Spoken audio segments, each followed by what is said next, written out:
hiihetään tonne Ahmatuvan suuntaan. Varmaan sinne Ahmatuvalle tavoitteena siihen pihapiiriin. Täyteen pullo on semmonen 2-30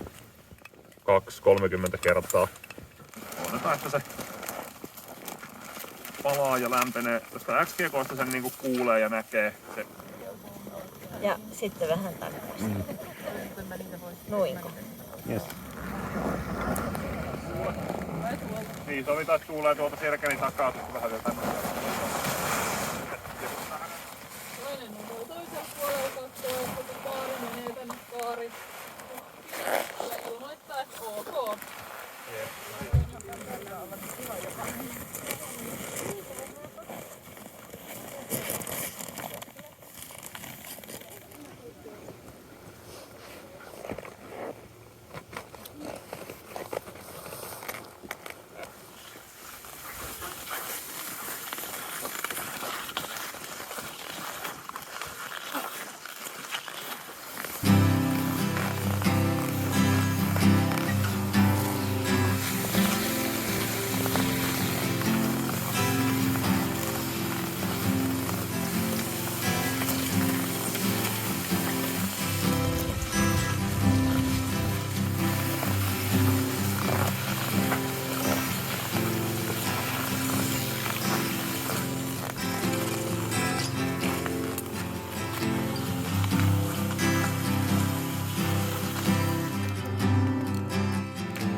Minuutti.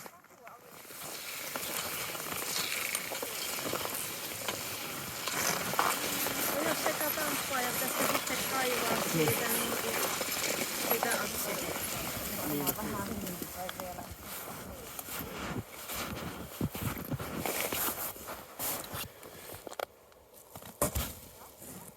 Oi, tää toimii sitten.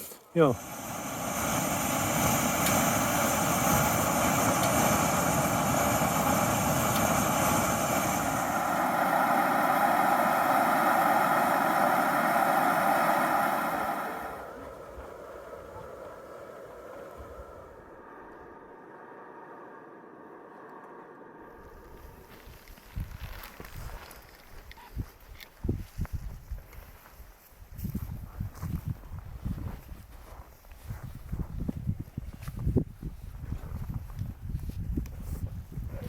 Mitenkä nukutti?